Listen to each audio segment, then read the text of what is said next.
질문의 미래를 꿈꾸는 미래강연 Q. 4차 산업혁명 시대를 질문하는 과학자 김창경 교수를 소개합니다.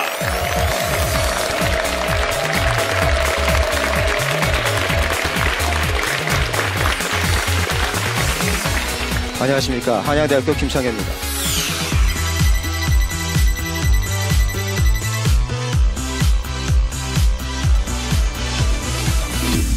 오늘의 강연의 제목은 세상을 바꾸는 위대한 질문을 하라입니다.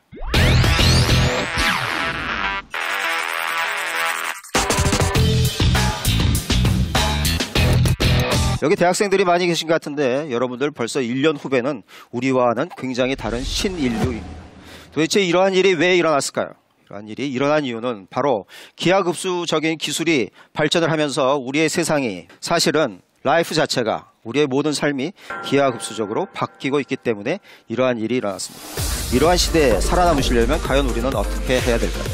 그렇게 살아남으시려면 제가 드리고 싶은 답은 바로 게임 체인징 질문을 하라, 이러한 얘기입니다. 게임 체인저는 뭐냐? 기본적으로 판을 바꾸는 그러한 질문을 하는 사람이다라는 것이죠. 여러분들이 요새 기계와의 전쟁 이런 얘기를 많이 들으시는데 도대체 기계와의 전쟁은 뭐고 정말 우리는 기계와의 전쟁을 할 때 살아남을 수는 없는 걸까요? 로봇이라는 건 과연 무엇인가요? 로봇이라는 것은 기본적으로 우리랑 비슷한 생명체이다. 왜냐하면 우리는 어떤 것인가를 잘 생각해보면 우리는 사람 말을 알아듣고 우리가 사람으로 말을 하며 우리가 사람같이 보는 것이 기본적으로 인간 생명체이다. 그런데 지금 로봇이 이러한 기능을 다 가지고 있기 때문에 로봇은 학습 능력을 가진 생물학적인 메커니즘이라고 말씀을 드릴 수 있겠습니다.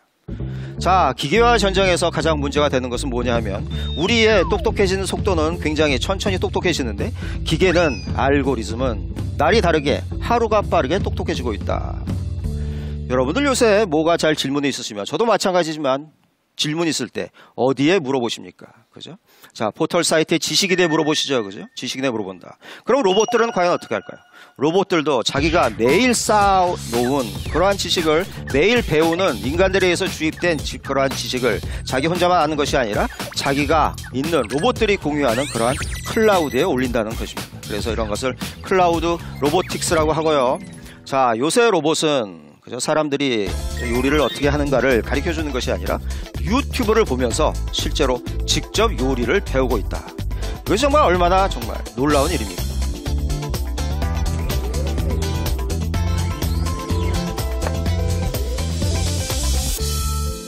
제가 이제 한 5년 전만 해도 학생들한테 뭘 가르쳤냐면 이제 더 이상 단편적인 지식의 습득은 필요가 없다. 뭐를 해야 되냐 하면 그런 것보다는 몸으로 익힐 수 있는 일을 해라. 로봇이 못한 일을 해라. 이런 얘기를 했습니다. 그러면서 제가 예를 든 게 뭐냐 하면 자, 스시집, 초밥집에 가면 이 비법은 이미 지식인에 다 공개가 돼 있고 그런 것은 모든 사람이 다 알게 됐다. 그 다음에 어떻게 살아가냐 하면 그 다음에는 초밥의 장인이 그죠? 밥알을 딱 잡은 게 200개다. 딱 200개라는 거잖아요. 실제로 세워본 적도 있어요. 자, 그래서 그 초밥의 장인이 200개를 잡고 스시 카운터에서 고객이 많이 드시는 분은 220개, 덜 드시는 분은 180개를 잡아서 드린다. 그래서 이런 사람이 돼야 되겠다. 이렇게 말씀을 드렸는데 요새는 어떤 일이 일어났냐? 요새 스시 로봇이 나와서 초밥 로봇이 나와서 잡으면 200개다라는 것이죠. 자, 이제 여러분들 도쿄에 가시면 강구라라는 스시 카페가 있는데 저게 지금 그죠? 로봇이 지금 밥을 집는 것을 지금 보여드리고 있는데 엄청나게 잘 되고 있다.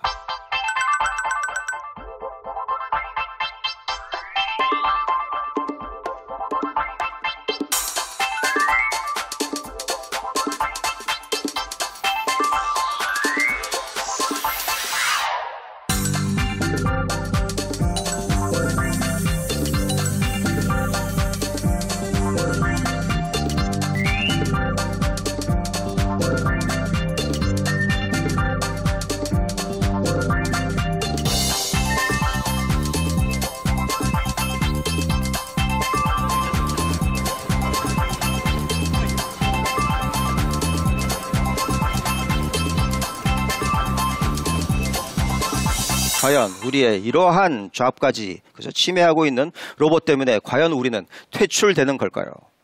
알고리즘이 점점 더 똑똑해져 가지고 과연 우리는 알고리즘에 의해서 퇴출되는 그러한 잉여 인력으로 앞으로 살아가야 될까요? 그것이 아니라는 거죠. 로봇을, 그죠? 우리가 로봇에 대해서 지배를 받는 것이 아니라 로봇을 누가 소유할 것인가. 이것이 굉장히 중요한 일이다. 또 하나 샌프란시스코에 로봇 바리스타가 등장을 했는데 그것이 바로 카페 X입니다. 로봇 바리스타가 이렇게, 그죠?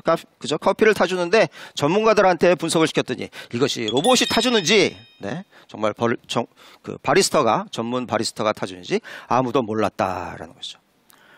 여러분들 3D 프린팅 엄청나게 많이 들으셨죠, 그죠? 그래서 혹시 여러분들께서 지금 3D 프린터를 만드시려고, 공과대학에 계신 학생 여러분들께서, 그죠? 3D 프린터를 만드시려고 고민을 하고 있고 계시진 않으신가요?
(3D) 프린터를 만들 것이 아니라 이제는 3D 프린터를 연결을 해서 3D 프린터로 무슨 대박 나는 상품을 만들 것인가 가장 중요하다. 여러분들, 뭐 커피점이나 열어야지 이러시는 분들 지금 여셔봐야 바로 망한다. 그죠? 바로 망한다. 그러나 이러한 3D 프린팅 기술을 이런 데에 접목하시면 아마 대박이 날 것이다. 제가 드리는 말씀은 지금 있는 기술을, 그죠? 지금 있는 기술을 어떻게 연결해서 새로운 것을 만들어 갈 것인가. 자, 요새 빅데이터의 시대라고 하죠. 요새 정보의 바다에서 여러분들이 정말 익사를 할 지경인데, 정보의 바다를 요새 말로 하면 바로 빅데이터입니다. 지금 빅데이터만 있어서는 우리가 여기서 어떠한 뭐를 얻을 수 있는 것은 아니고, 여기서 가장 중요한 역할을 하는 것이 요새 우리가 귀를 닫게 들었던 그러한 인공지능입니다. 여러분들 여태까지 우리는 학교에서 지식을 배우느라고 날밤을 새지는 않으셨는지요? 자, 어떤 사람은 인공지능이 만든 이런 난리주를 가지고 어떤 사람은 이렇게 연결을 하는 데 비하여 어떤 사람은 다른 경험을 가지고 이렇게 연결을 한다. 이 경험이 이게 좋은지 저는 여기서 얘기하고 싶지는 않으나 하여간 경험에 따라서 여러분들이 어떠한 경험을 갖는 것에 따라서 기본적으로 나오는 결과물은 상이하다. 창조는 경험을 어떻게 연결하는 것이다. 그죠? 자, 구글에서 다음과 같은 컨택트 렌즈를 만들었습니다. 컨택트 렌즈는 끼면은 여기에 눈물이 있으니까 눈물에서 우리의 혈당치를 알 수가 있고, 또 우리가 질병을 앓으면 거기서 나오는 여러 가지 단백질이라든가 이런 것을 다 분석을 할 수가 있다. 그러나 이러한 분석이 자동적으로 전송이 어떻게 되냐면 구글의 데이터 센터로 간다. 구글의 데이터 센터에는 엄청나게 전 세계 인류의 수천만 명의 이러한 수억 명의 데이터가 모인다. 자, 데이터가 모여서 인공지능의 그 데이터부터 난리주를 만든다.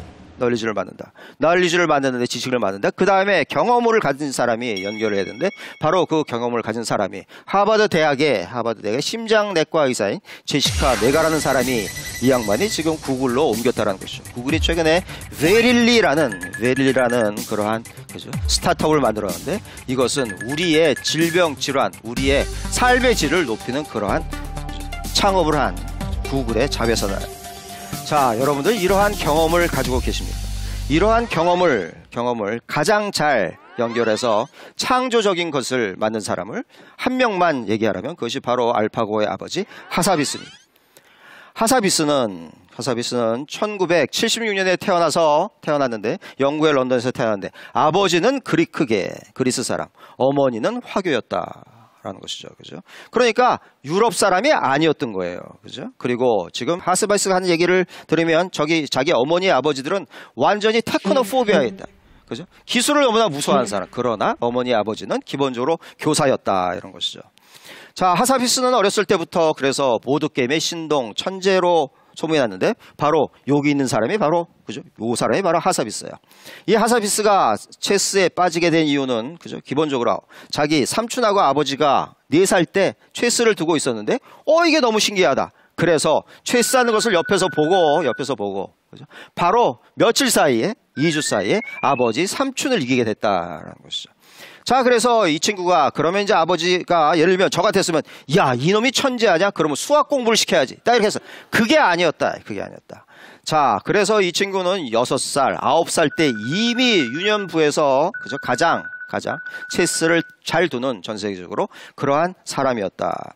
자, 그래서 하사비스가 이제 그 체스 매치에서 200파운드를 따가지고 200파운드를 벌어서 상금으로 뭘 샀냐면 다음과 같은 컴퓨터를 샀는데 굉장히 조악한 컴퓨터죠. 옛날에 컴퓨터가 그랬어요. 이 컴퓨터는 프로그램을 직접 할 수 있는 그러한 컴퓨터였다.